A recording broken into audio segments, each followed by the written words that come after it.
This video is going to be about planning, and I don't do a lot of planning, I do very little planning, but today this is planning. I was looking for somewhere to stop yesterday, and I flicked through the Googles and I've checked park for night, to find a location to park on, and it came up with this beachfront down at Felixstowe.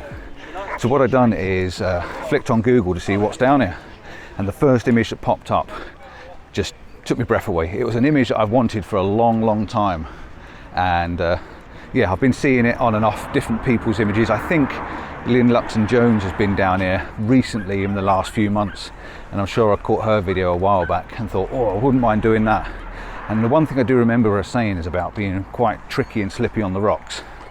So that's where I'm heading, quite tricky and slippy on the rocks. So we've been here overnight. I've done a few images, plotting around, mooching around, but this is one thing I want to do. This could be just a one image video and will be quite a nice one to do it, but I could show you a couple of variations to heights once we get going, just to show you the difference between lower and higher water levels. So we'll see how we get on with it.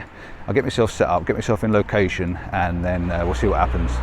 I'm here. It really was a short walk. In fact, we were parked about 150 yards away last night, but we moved the van a bit further along the beach, which was handy because there's a water supply down there as well, and we managed to fill up our water. I've got two issues with this photographic challenge, should I say. One of them is I've got to walk out onto the rocks. I've got to get out on the rocks, I've got to get the tripod set up on the rocks, and I've got to find a position to get it set up in. The water's coming in now, which is good. The planning was getting here for high tide. The high tide's at 3 o'clock, or about 5 minutes past 3. So I want to be in position an hour leading up and an hour leading out to give me the chance of getting the different heights to see where the perfect photograph is. The other thing is, I can't take all my gear over. I don't want to take my bag over in case something slips out my bag and goes down between these rocks. I don't want to take too many filters with me or anything like that. I want to try and keep it a little bit I want to keep it simple, so I've got less gear on me. Now, Mrs. C's here, she's going to shoot from the shoreline, so you're going to get an idea of what it looks like from the shoreline. Just make sure it's not on the fence, because you get vibrations on the fence. It's not on the fence. She's going to shoot from the shoreline, and it's still a good image. It's still a good image from here. You can still see you're going to get this nice sweep going out. Now, there are some people here, but these people will disappear as this tide comes up. So you've got this lovely sea groin, really great. I've seen loads of pictures of this on Google, and it just makes for a really fantastic photograph. But I do need to be out there. I've got some grey sky, which is absolutely perfect for this. It's going to end up a monochrome shot, so that's the plan. But yeah, I need to get down here on these rocks, and you are told not to. You can see here it's a walkway, and it says here, do not climb on the rocks. But kind of, you've got to be in it to win it, and I'm one of those folk that will do. Now, they put the warning signs up basically to cover their ass. If I get stuck, or if I hurt myself, or I lose something, that's my fault. I've broken the rules going over there, so you can't complain. If someone comes along and shouts at me and tells me to get off, I'll have to get off. But I do need to be over there to get myself in a lower position and a better lead in to get a better shot. So I'm going to go over there now, get the camera set up. I'll put you in my pocket, and see how we get on. So this is going to be a nice one, an absolutely corker of an image. Right, planning. This is me planning. Tripod off.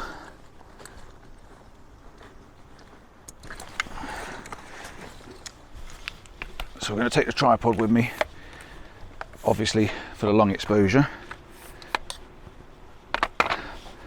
I don't need to take any bits that I don't need, that I can lose, so I'm taking that off. The reason I keep the cover on the top of this geared head is to keep all the salt, crap and grit out the mechanism, so keep it clean. I'm also putting on the wide angle lens, which is my 10 to 24, so that should be plenty to get a wide image, or up to 24mm. So that's going on, and I'm going to make sure that's on and tight, which it is. I'm also taking my filters, and I'm going to put them on in my pocket for now, just so I know that I'm not going to lose them and I want a lens cloth just in case the water splashes me. So I've got a lens cloth with me as well. I'll get a smaller one out the front of the bag, I think. And I know one thing I will take with me. It's inevitable that while I'm stood there, my batteries are going to run out. So I'm going to take a spare battery with me because I don't want to keep coming back. So I'm going to put a spare battery in my back pocket, like so. And that'll do. The rest of my bag I'm going to leave with the wife up against this rock, like so. That's the plan. That's it, kit ready. Right, so I'm set up on the rocks. I'm up on the top.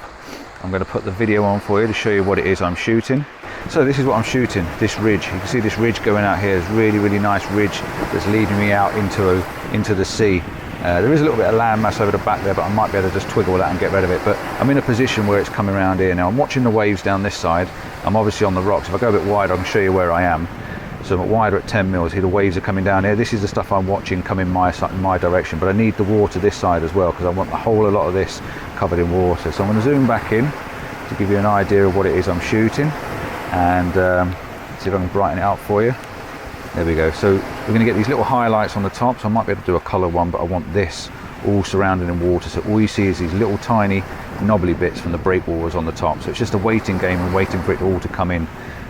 Polarizer's on. It's just getting rid of that bright glare over here on this left hand side, so we'll keep the polarizer on to get rid of that glare.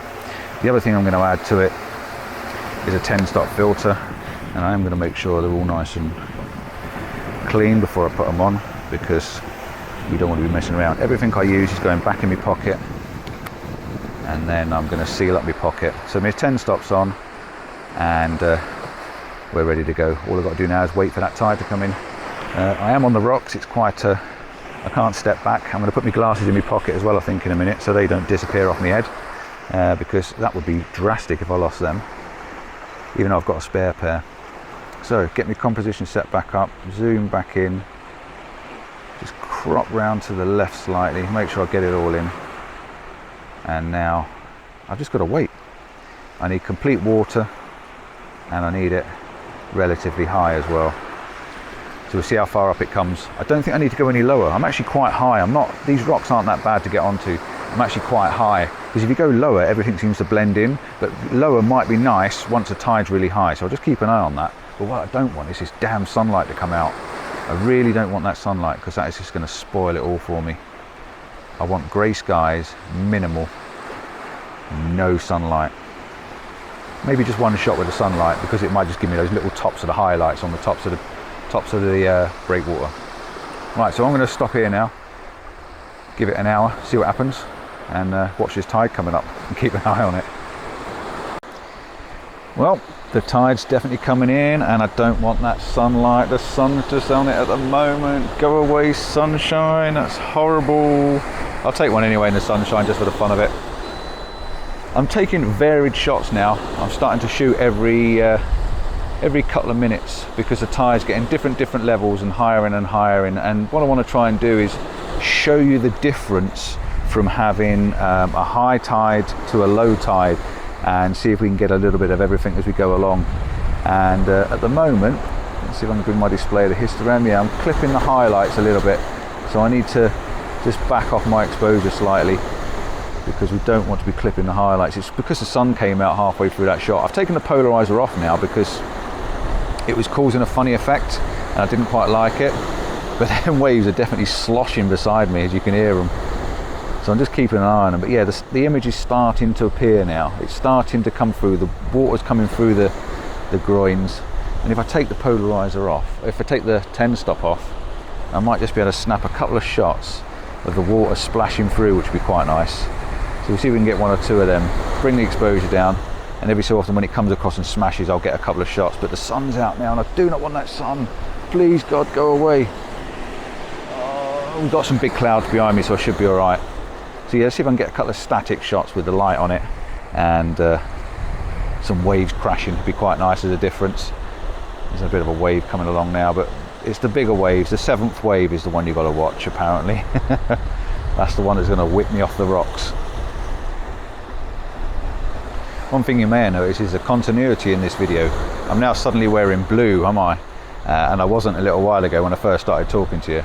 And that's because it started raining. You know, like when I said to you it's the perfect conditions. It was perfect conditions. It was nice and grey. And yeah, but then it started spitting, so I had to run back over the rocks to get my coat. So yeah, there's the continuity for you. Hey, this is a long waiting game. If it's going to go wrong, it's going to go wrong when you're in a place you really don't want to be. My memory card 2 has just filled up, so I like to go back over to my bag again, so it means climbing on the rocks once again to go and get another memory card out, which I don't want to be doing while standing on rocks and things. It's just not the ideal thing to be doing at all. So I'm just going to put that in my back pocket so I don't pull it out with anything else. It's in the back pocket with me battery, so it can stay safe, making sure it's there. Now the sky is definitely changing and it is starting to spoil the view, but I'm going to stop talking now. I'm going to wait to the end because my Osmo battery is running down as well, so I will come back to you right on the final image. Fingers crossed.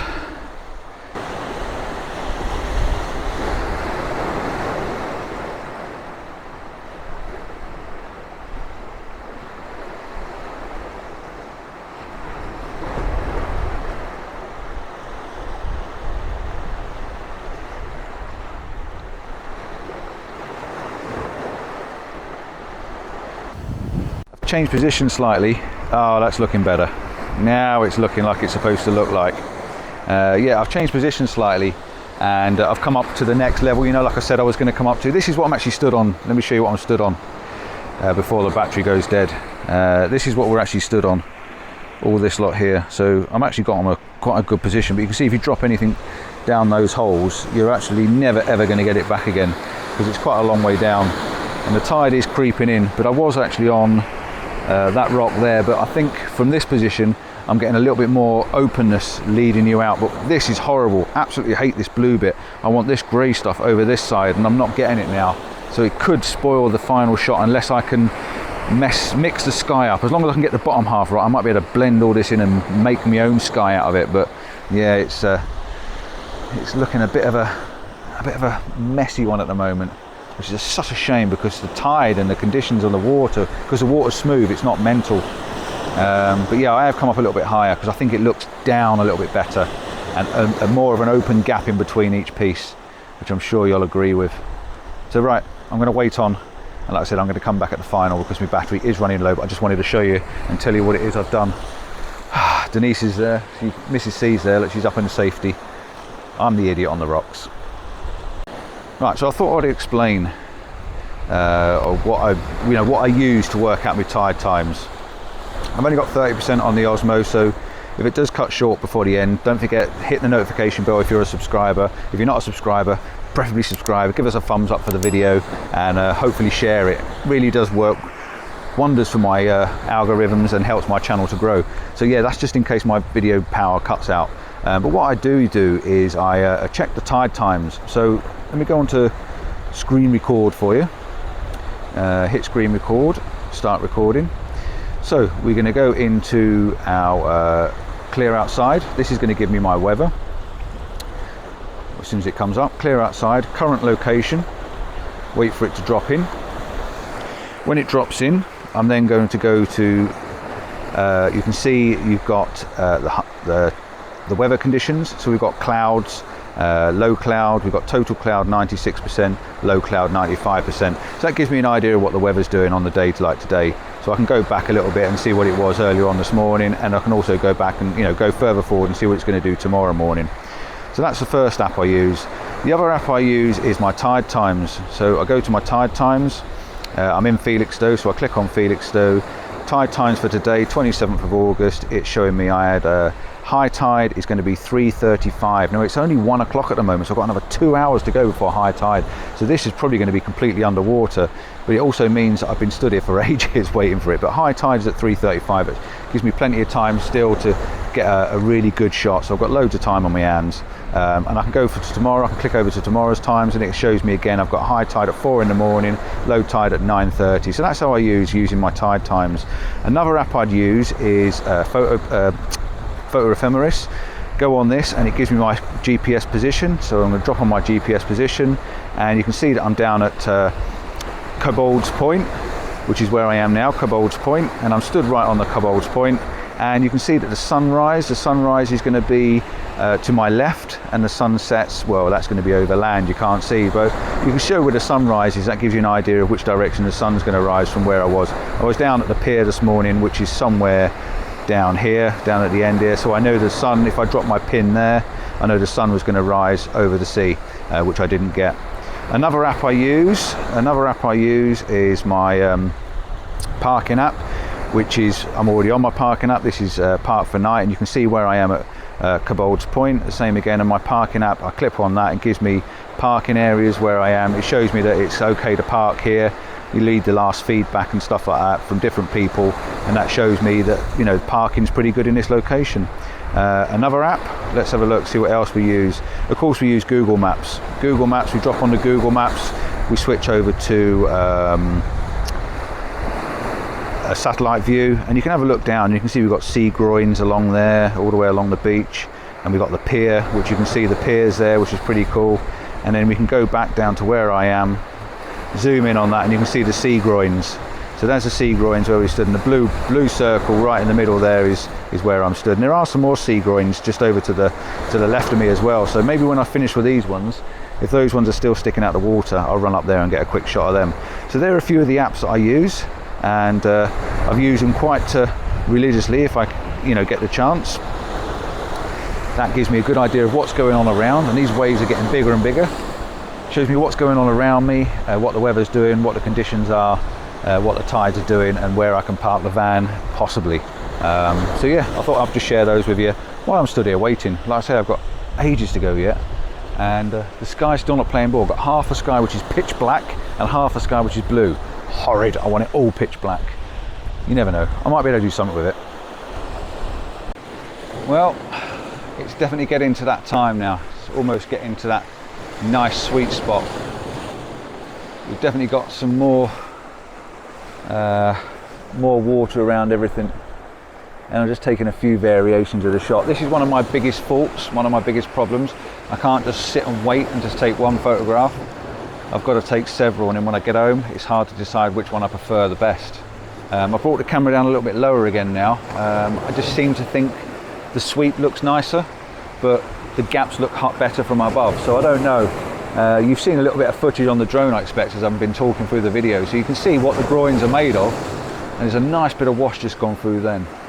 But it still needs to get higher, definitely still needs to get higher, and we've still got ages to go before high tide, so we can definitely sit this one out and wait for it, and I'll stay here as long as I can until the water starts splashing on me, and then I'm going to have to move up a little bit, because it's getting closer. It's definitely getting closer, and the big wave, the splashes, comes right up near me. So again, if this battery does run short, I'll play the images at the end, and yeah, again, I'm going to say thanks for watching, just in case. You never know what's going to happen with this battery. And here's a spot of rain again. Oh.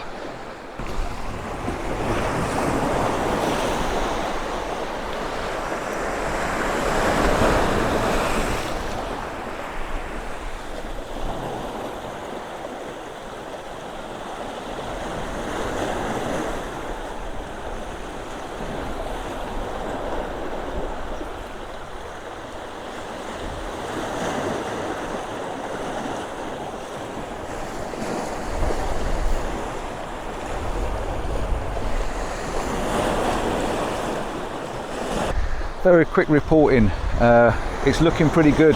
I started bracketing my shots just as a safety net, so I get all the highlighting details and I'll get all the dark shadow details as well, just as a safety net, and it's given me lots of different exposure. I don't even mind this being overexposed, making it really black and white. Looks really good. So I'm quite excited by the last final shots. I've gone vertical as well, just to get a few vertical shots of it, and I get all the rocks that I've been standing on as well. Now they're starting to get licked in water, and I've had to move a little bit. I'm going to have to move further back in a minute. There's another big splash coming. I've just got to wash these splashes because they're getting bigger and bigger, and I had one come over the side of the camera just now. Not a big one, but it was enough to little wet me bag that I had on the top. And I always take a bag with me as a safety net.